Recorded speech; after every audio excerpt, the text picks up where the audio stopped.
Hi everyone, Dr. Monette here to talk to you about early childhood social and emotional development. So, social emotional, the domain really focuses on how people interact with others and how they express and manage their emotions. Now, when we talk about early childhood, we really talk about ages 2 to 7.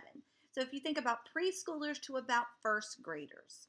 And how they interact with people is very different than how middle and adolescents do. However, during this time, this is where they're really learning those management skills about how they interact with people. So at this age, they're really learning how to interact, how to take turns, how to express their feelings, how not to yell or throw temper tantrums when they're mad, and things like that. However, it is all based off of experience. So as they get older, if they've never learned how to manage themselves properly or in an appropriate way, those are going to carry over into middle, and they're also going to carry over into adolescence and adulthood. So, when we talk about the social emotional domain, one of the most prevalent theorists that we're going to talk about is Erik Erikson. And Erik Erikson, he says that children in this age range are in this stage called initiative versus guilt. So, they're in this dilemma where they're trying to have initiative, but if they're punished for having initiative, then they may have guilt. So, around age 2 or so, children have a clear sense of their own intentions. They know what they're doing, they know why they're doing it. They may not be able to communicate that to us, but they all have reasons.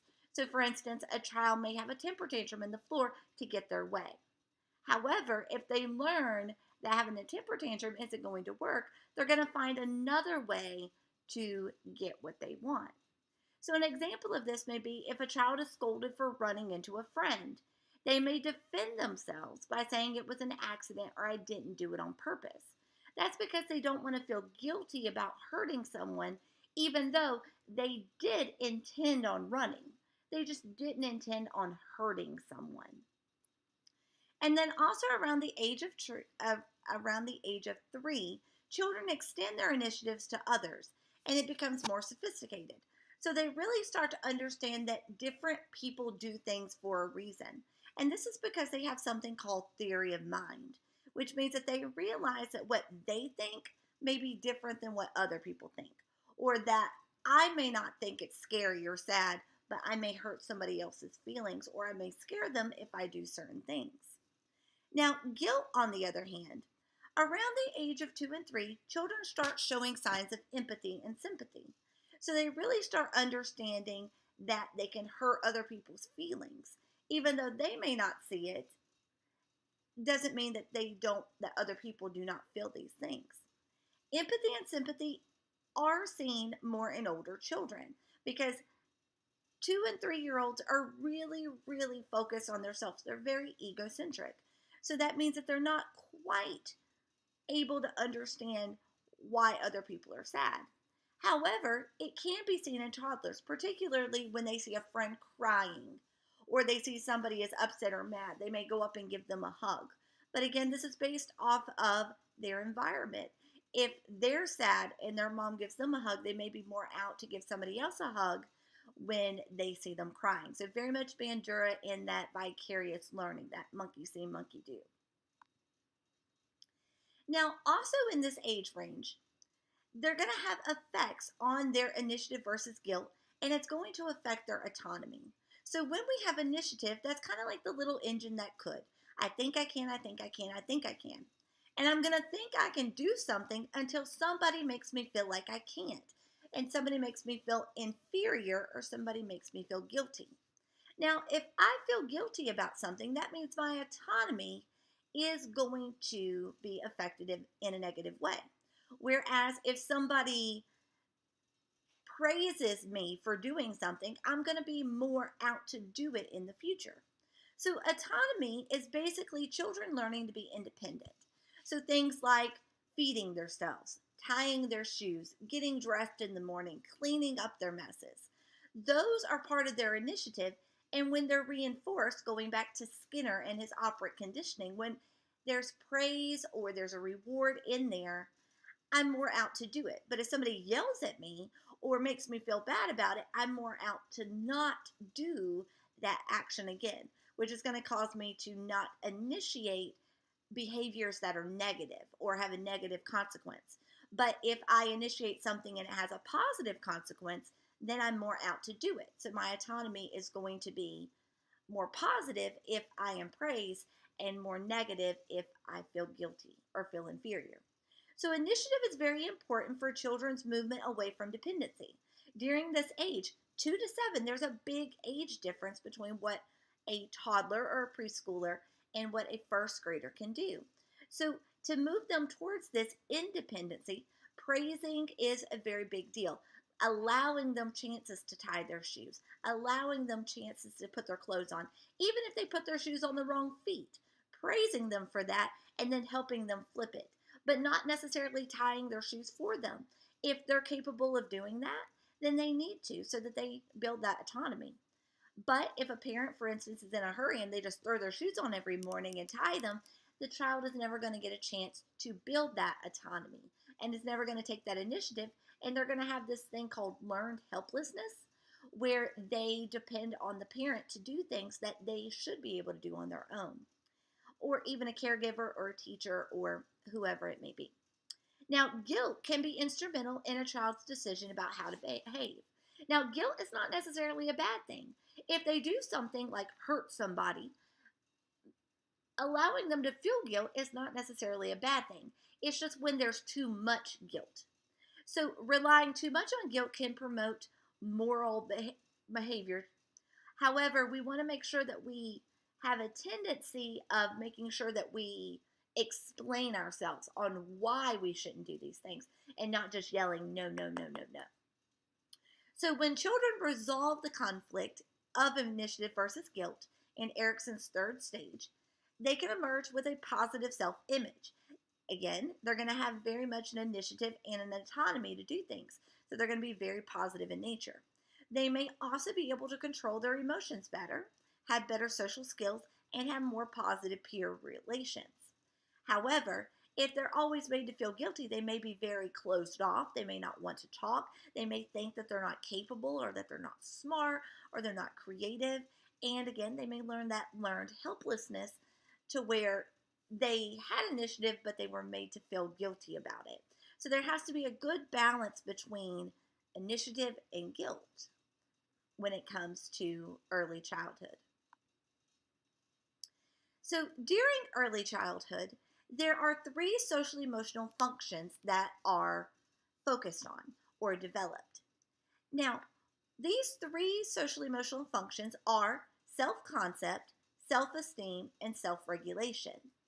And what I would like for you to do is you're going to have a question that pops up in just a minute that's going to ask you to identify which one of these are which. So which one is self-esteem, which one is self-concept, and which one is self-regulation. So self-concept. Self-concept is a mental picture that we have of ourselves. It's what we believe about ourselves. Now, these things that we believe about ourselves are going to be things that we see because, again, they're very much in this pre-operational stage where they're very much focused on the things that they can see, they can touch, they can feel.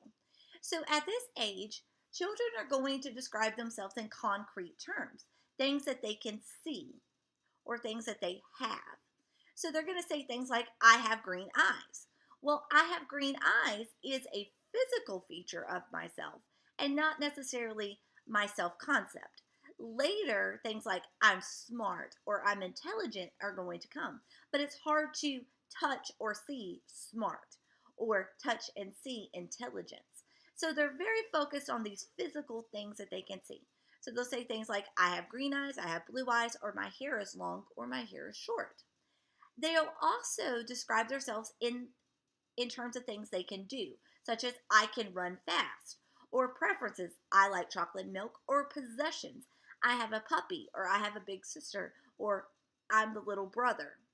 So they're very much fixated on things that other people can see about themselves and not necessarily things that are on the inside of them. This comes a little bit later when they get abstract thinking. Now, children's self concepts can also be unrealistic when they relate to their strengths and abilities. Little children think that they're very, very strong, or they're very, very fast, or they're very, very, um, just certain things that they may consider themselves to be, but they're very unrealistic. So things like, I can jump really far, or I can fly. And this is because they have a tendency of getting hurt because they try things. So they have this out of the world thinking about themselves, typically until they get hurt, or until they get beat in a race, or until they realize that they're not as fast as they thought they would, that they are. So they believe that they're capable of things and that they can easily overcome failures because they're optimistic. Now, this is not a bad thing because during the stage when they're doing their initiative, they think they can do things. However, this is a time of fostering an ability of them to think and to keep trying new things. When we get older, typically when we fail at something, a lot of us have a tendency of stopping. However, young children, even though they fail at something and can't do it the first time, they're more out to keep trying because they have this initiative and they want to be proud of themselves and they want others to be proud of them. Later, this becomes a little bit of an issue, especially when we get to school and we start getting letter grades and then we start comparing ourselves to other people. But self concept is not necessarily comparing ourselves to other people, it's what we believe about ourselves. However, as we get older, what people tell us does filter into our self concept, and that's when we really start comparing ourselves to other people. Now, self esteem, on the other hand, this is a self evaluative part of self concept. It's judgment that we make about our overall self. Now, this self esteem really filters into our self concept because this is where we get feedback from other people and then we take it to heart or we make it a part of who we believe we are.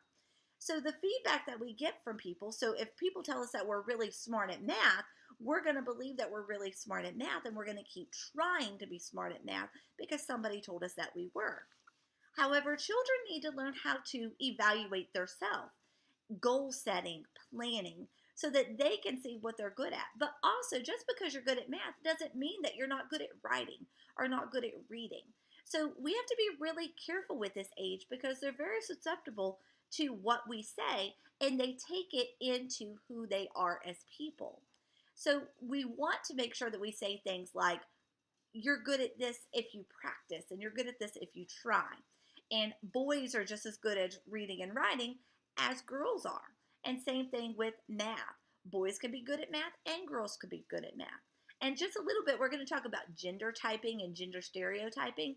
And this has a tendency of happening a lot in this age range because children at this age are very, very, they look a lot at the other genders to see how they're acting. So boys will look at male role models and girls will look at girl role models. So if boys hear things from a male role model, things like, I'm not good at reading, they're going to take that into, well, I'm a boy too, so I'm not good at reading either. However, they can be. It's just all about practice and experience.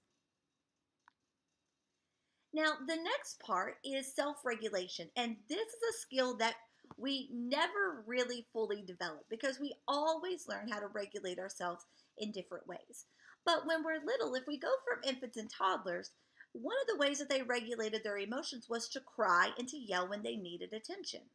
However, as they get into toddler and preschool, going into elementary school, they have to self regulate in a different way. So they have to learn how to express their emotions. So, self regulation is the voluntary control of your thoughts and actions to achieve your goals. So, if you want something, especially when you were little, you would cry. But eventually, you would hear this saying, use your big boy or big girl words to tell me what it is you want instead of crying. Now, depending on their experience with their caregivers and preschool, grandparents, whoever it may be, children learn how to control their emotions from that. Now, as they enter into school, they learn things like they have to wait their turn and they have to raise their hand. But depending on their upbringing and their Bronfenbrenner context, they may not have had that exposure. So they may walk into a kindergarten classroom blurting out or not raising their hand, because these are learned regulation skills for a classroom setting. But again, when you go home, you may not be at the dinner table and raise your hand to speak. You may just say things. So they have to learn how to regulate themselves in different situations as well. So, to aid children in self regulation, parents, caregivers, grandparents, teachers, aunts, uncles can model appropriate emotional responses. So, for instance, to soothe a child when they cry, reassure them and talk to them. Also, trying to get them to use their words to express themselves. Also, parents and caregivers can have the opportunity to shape these emotional understandings and self regulation every day. For instance, having them stop, breathe, maybe do a countdown: 5, 4, 3, 2, 1, breathe. Now tell me why you're upset. Instead of just giving them what they want the moment that they start crying. Because as an adult, you can't just walk into your boss's office and start crying to get what you want. You have to be able to explain yourself in a way that your boss is going to listen to you. And if you're yelling or screaming, probably not in the best interest. So, also at this age, since we're talking about self regulation, we also have to talk about aggression. And aggression is something that we see quite often at all ages, but it looks a little different depending on the age group. So, aggression in general is hostile or violent behavior towards another person. Now, there's three main types of aggression. There's hostile aggression, instrumental aggression, and relational aggression. And regardless of the ages, there are times where one of these is more prevalent than others. So, in just a second, you're going to have a question that pops up that asks you what you think the most aggressive gender is and to explain why. Well, gender actually does not matter. However, there are some differences between genders. Gender doesn't make someone hostile. So, hostile aggression in general is a behavior that intends to harm someone or something. So, it could be hitting somebody or knocking somebody's bricks over or grabbing something away from somebody in a manner to get them to stop or to do something that you want. It can also include physical and verbal assaults, and it can be direct or indirect. Now, this type of aggression is more common in older children. However, if they have older siblings and they use this type of aggression with them, younger children are more likely to use that aggression towards their same age peers. Now, boys typically are more likely to be physically aggressive than girls. However, girls can be physically abusive as well. It all depends on their context. For instance, a girl may have a lot of brothers or something like that. Or they may see older siblings or older cousins acting in this way. So, gender necessarily isn't the factor here. It's more based on the experience, but boys typically are more physically aggressive than girls. Girls have their own form of aggression that we'll talk about coming up. Now, instrumental aggression, this is something that relates to the younger ages, so preschoolers and especially early elementary age. And this is where kids will try to gain or regain objects that they want. Typically, this aggression is not malicious. It's just them trying to get what they want. So, for instance, they may run to grab a favorite toy, or in PE, they may run to get the ball that they want or the equipment that they want. Or on the playground, they may run and they may even push somebody out of their way to get to the slide or the swing. Also, you may remember from when you were in school, you would line up in a row, and then there was somebody that always wanted to be the line leader. So they would run up to the front of the line, or they would run to the end to be the caboose. And you may even have remembered somebody circling back and forth between each other trying to gain that spot in the line. Now, again, this is typically in the early ages. However, it can carry over into middle and adolescence and even adulthood. Now, one that is more gender based on girls is called relational aggression. Boys can be relational aggressive as well, but this is where you have insults, gossips, and exclusionary tactics. Now, just like hostile aggression, this type is seen in older girls and older children in general. But typically, when you get into middle and adolescence, you'll start seeing girls will group up and chat with each other, and they may exclude somebody or say, "You can't sit with us today," or "I'm not your friend anymore." This would be things that are known as relational aggression. Girls, again, are more typically to show this type of aggression. However, boys can do this too. However, a lot of times boys may just punch it out or get over it and move on. So it is a little bit different based off of their context. But again, it depends on their upbringing and their experiences. If they see parents who are relational aggressive, they may be more out to be relational aggressive as well.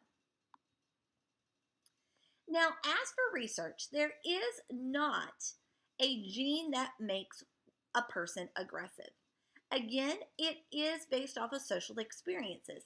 So it's Bronfenbrenner context. It's what they see in their systems.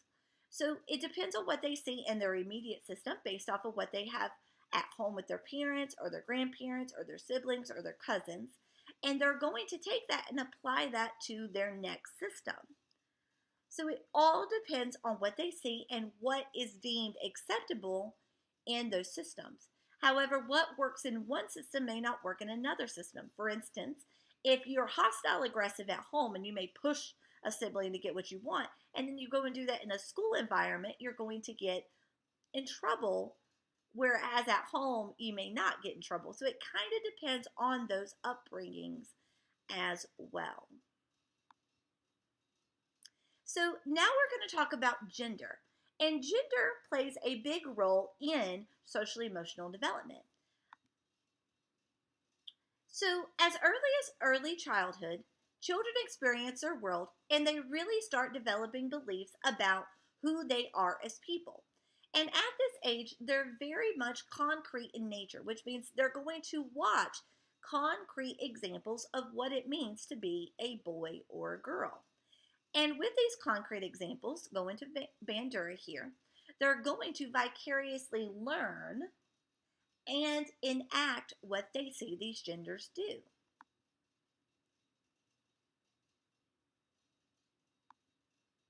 So what I would like for you to do is I would like for you to watch this video, and then I'm going to ask you a question about how his gender and his gender identity has affected what he prefers to play with and why.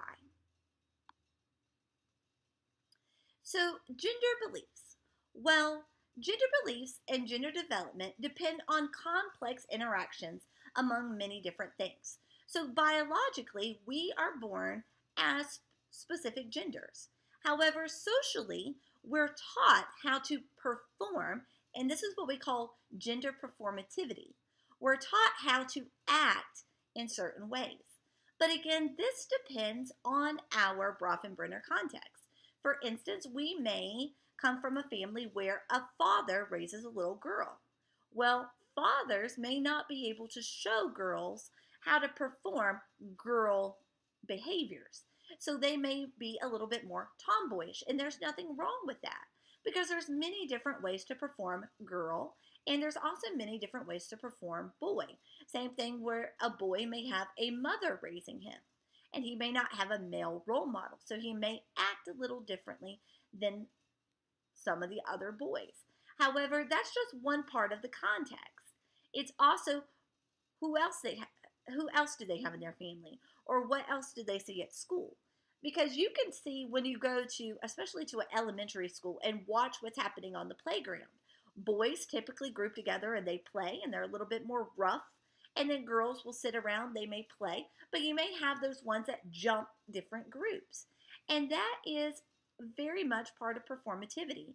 There may be a girl that really likes to play tag. and she'll go play tag. And there may be a boy who really likes to play on the swings or play with the girls and do those hand clapping games. It all depends on their context and what they're around, especially if they grow up with girls for siblings or boy for siblings. So, social influences. Well, gender typing. This is the process where a child becomes aware of his or her gender and becomes aware of the social influences, values, and attributes of that gender. And this happens a lot when you go to stores and you look at the toy aisle. So, girl toys are typically pink, boy toys are typically blue. When even today, if you go down Nerf guns, for instance, you'll see Nerf guns like this, and that's more for boys. But they also, businesses are very good about this, and they will make a girl version of it, the same exact gun, the same exact everything, but they'll change the color. So they'll have the Nerf for the boys, and then they'll have the Nerf, and the Nerf guns now are called Nerf Rebel guns, and they'll be pink and purple for girls. Same thing with Legos. There's no difference between the pink and the white and the purple Legos and the red, blue, and yellow Legos. There's no difference. They do the same purpose. But from the time a child's gender is identified, the world kind of turns into this pink and blue spectrum. And it could be very detrimental because they may not even like pink or blue. And if we put that stigma on them, we're automatically telling them what they're allowed to play with and what they're not. And there's not a bad thing about a boy playing with something that's pink or a girl playing with something that's blue. It's just all been so ingrained into our culture. And businesses have really made a market on that because parents go, well, my boy can't play with that, or my girl can't play with that. So they get two of something when they really only need one. So what I want you to do now is I want you to watch this video, and it's called Stereo, and it's a film about reverse gender stereotypes. So it's where the boys perform like girls and where the girls perform like boys. And to see how our culture really has impacted what they deem appropriate for boys and for girls. And it's a very, very powerful video. And even though the characters in this are middle childhood age, it's really easy to see how they've built these stereotypes in their heads and how society has built these stereotypes in their head and how it has filtered into the age that they are now. Now, gender release with cognition. So Kohlberg talks about how there's this three-stage theory of moral development. And he really emphasizes on how children separate how it is to be male and female, and how this is a morality thing. Because at this age, children are really looking for this right and wrong type of thing, and what it means to be a good girl or a good boy. Well, to be a good girl by society means girls, pink, purple dolls, boys, guns, bugs, blue, green. But they don't really understand what it means. And they're still trying to figure it out.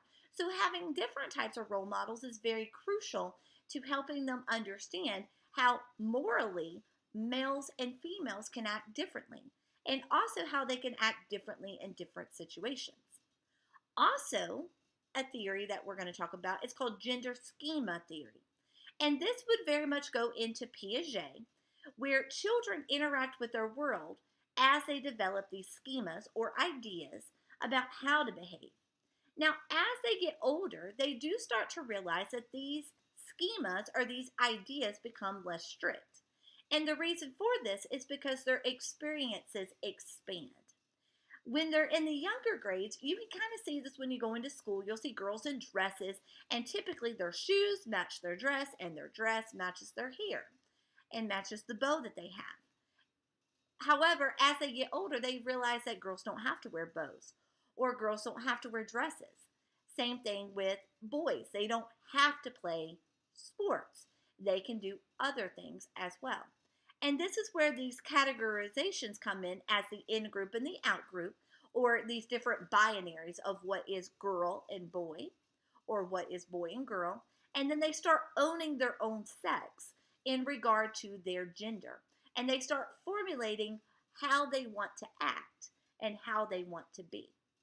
But again, society filters in this whole idea of what it is to be these genders.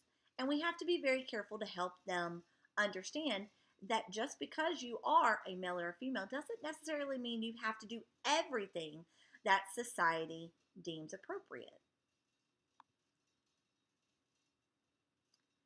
So, what I want you to do now is I want you to watch this video called Like a Girl and to see how these different gender schemas come into effect when these girls and these boys are asked, when they're asked, what does it mean to run like a girl or throw like a girl? And then I'm going to ask you a couple questions about it after you're done.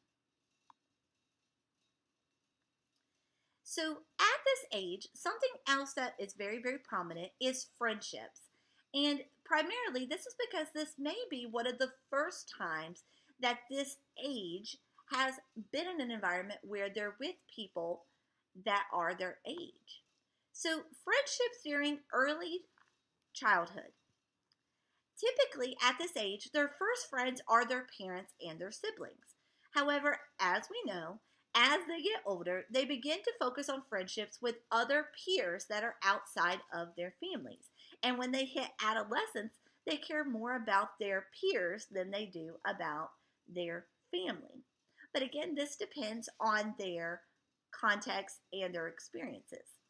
Now, between the ages of 2 and 4, children role play relationships rather than creating their own. So they'll pretend to act out certain things with each other or to pretend like they're mom and dad more than creating their own little friendship. When they turn to about ages 3 to 5, this is when they start looking to others instead of adults. So this is where they start playing with each other and sharing important information about themselves. So they'll tell each other about what they watched last night. They start getting into interest groups and they start playing with people based off of their interests and their activities rather than I'm just going to play with boys or I'm going to play with girls. Now, there's a lot of advances when it comes to making friends and being sociable. So, peer sociability is the quality of being social. As children get into these environments and these relationships where they have to be social and they have to use those self regulation skills, they become less focused and more pro social. So, they're able to account for other people's feelings because they have theory of mind now, which means that they can put themselves in somebody else's shoes, and they can also use manners. So instead of snatching things away from people and yelling things like, give me that, they realize that if they want to have friends, they need to ask it in a nicer way. So they'll say things like, can I please have that? Or can I please borrow that? And these advances are based off of their surroundings. So if they have experiences where they can have these exchanges and practice with sociability and self-regulation, they're going to advance quicker than if they're only allowed to play by themselves or only allowed to play with the same people, especially with siblings where give me that is appropriate, whereas can I please have may not be the first thing that they would say. There are also cultural differences in friends. Now, at this age, children are more likely to develop friendships from within their culture because it is familiar to them. So, things like ethnicity and gender do play into effect, especially things like language. So, if you are an ESL learner, you may play more with people that speak your same language. Same thing with culture. So typically at this age, they're really focused on finding friends that are like them. Same thing with gender. So that would explain why boys play together and girls play together. However, in some cultures, children are raised to be self aware of differences, whereas other cultures stress equality and value harmony. Now, depending on their context, if they've only been around one type of culture, so people that speak the same language or the same racial features, they may have a tendency of only playing with people that speak a certain language or share racial characteristics with them. However, if they're in environments where there's people that are different with them, they're going to be more out to play with people regardless of those cultural or ethnicity differences. Now, at this age, play is very, very important. Now, again, we talked about play before, and play is anything where children are exploring their world and practicing skills. And that could be fine and gross motor skills, it could be self regulation skills, it could be cognitive skills. Now, play is both universal and adaptable. So, depending on their context and where they are, their experiences, they're going to change play to fit what's going on in their environment. And it is a common experience among children all around the world. They just may have different things that they play with, or they may play in different ways. So, children, for instance, in small villages may create their own um, objects to play with. So, they may kick a can instead of kicking a ball, or they may throw something that's not a ball to place a ball. So, they may like wind up a shirt and make it into a round object so that they can throw it. It all depends on what they can find. And children are very, very creative with this. They can pick up a stick and they'll pretend it's a bat. They may pick up a rock and pretend it's a ball, even though that may not be the safest thing in the world. Or they may pick up a pine cone and use it as a ball. So they're very creative when it comes to play, and they will always find something to play with. And play is very important because it contributes to their physical development. So, swinging a stick and swinging a bat is going to help with their gross and their fine motor skills. The fine with holding it, the gross with actually swinging the ball. But also cognitively, they're using their creativity. And then socially and emotionally, they're going to work on communicating with each other. And they're going to talk to each other about how to use the stick and how to use the pine cone, or how to use the shirt as a ball and a bat. Now, also with this, we have to talk about parenting styles, because before this, their context, their Bronfenbrenner context, was their immediate family. So their parents and their siblings, their grandparents, if they had them. And these play a major impact on how they're going to interact with people in the future, especially as they enter into school. So there's four main parenting styles that we're going to talk about. One is authoritative, authoritarian, permissive, and uninvolved neglectful. And all of these types of parenting are very, very different. However, sometimes parents can use a combination of more than one at a time. So you may have a parent, for instance, your parents may be a little bit more authoritative, but sometimes they could be authoritarian, or they could be permissive and authoritarian at times. So it can be a combination, but typically one is stronger than the other. So authoritative parents. This is where parents blend respect for a child's individuality, but they still try to promote social values. So this type of parent will expect you to follow the rules, but they're going to explain to you why the rules are there and how you breaking the rule is not appropriate, and they'll help you plan for how you can go about it in the future. So positives of this is that parents and the child are cooperative, and the child will be more confident because they'll understand why they have to do these social norms or values and why their behavior is not appropriate. A negative of this is that there is a chance that the child could rebel against the parents in the future. However, it all depends on how the parent interacts and explains why the rules are there. Authoritarian, I like to think of this as like parliamentarian. And a parliamentarian is like a government. And when you think about the government, you think about them making the rules and enforcing the rules. And this is what an authoritarian parent does. They emphasize control and obedience. So they make the rules and they expect you to obey the rules without questions asked, just like a parliamentarian or a government would do.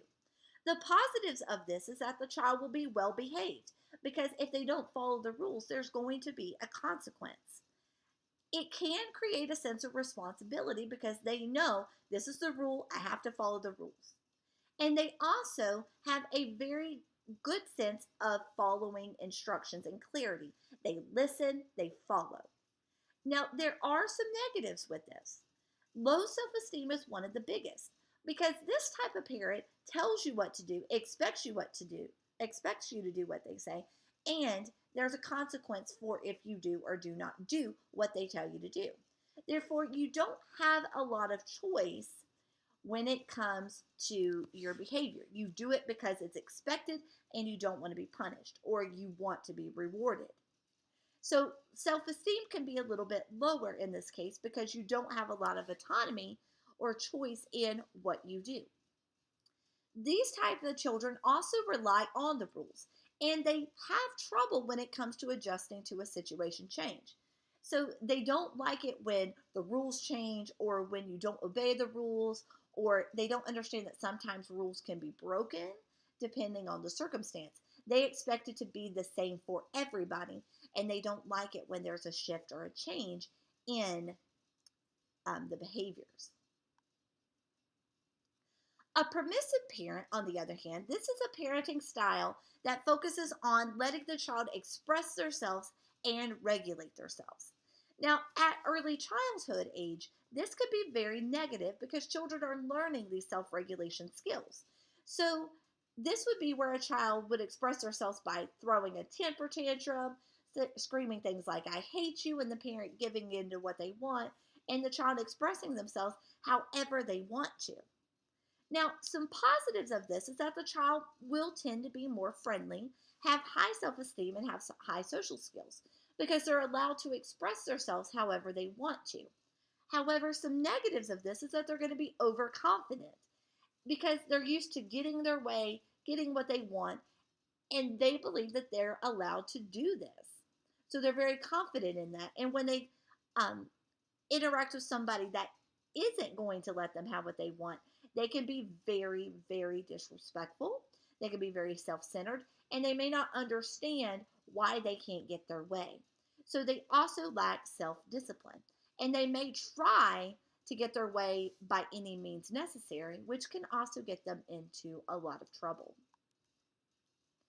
Now, the last type of parenting style, this is uninvolved neglectful. And this is where parents put little effort into and often focus more on their own personal needs than their own children. So they're very focused upon their self and they kind of leave the child to do what they want. Now, this is a little bit different than permissive. Permissive really want their child to like them, to be able to express themselves, and to come to them when they need something. Uninvolved neglectful, a little bit different because they really don't care what the child does as long as the child isn't in their way, isn't bothering them.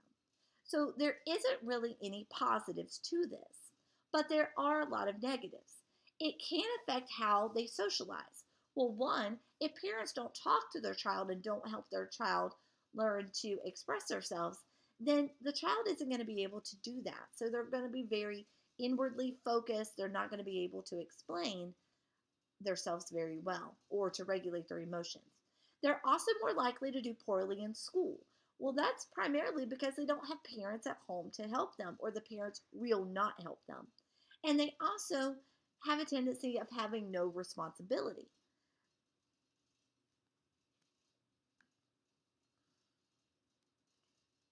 So, what I want you to do now is I want you to watch this video. And what it's going to do is it's going to give you an overview of 4 different types of parenting style clips from popular movies. And then at the end, I'm going to ask you questions about each of the videos. So, what happened in video 1 and what type of parenting style is it? Same thing with video 2, 3, and 4.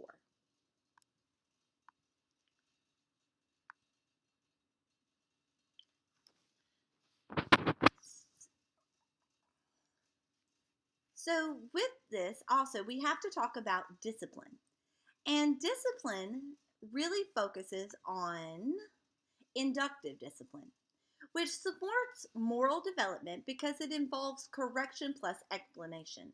Now, inductive discipline, this would be an example of what an authoritative parent would do.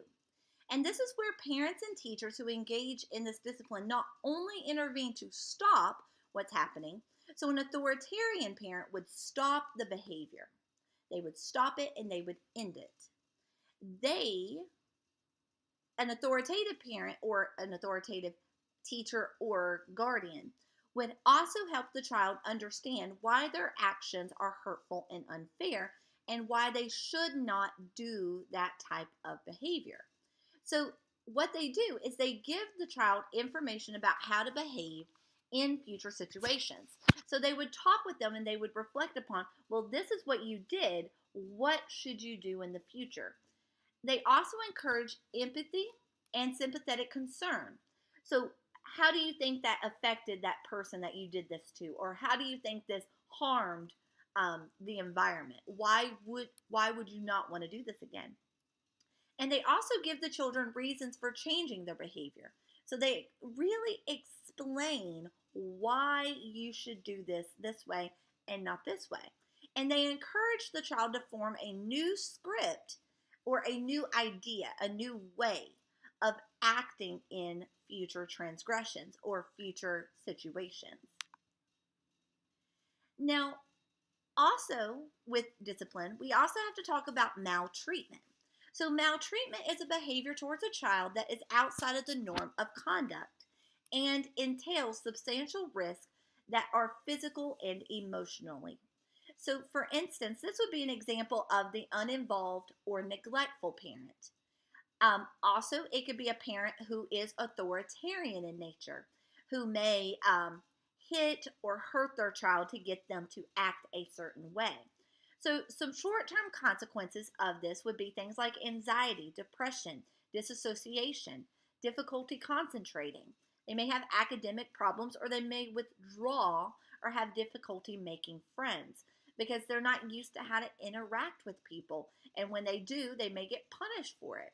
And some long term consequences could be physical and mental problems, crime, and a cycle of abuse. So, this is where we're going to stop at the end of this. And I'm going to ask you a question in just a minute to wrap up how discipline and maltreatment can affect children in early childhood, but also how this may affect you in your future careers.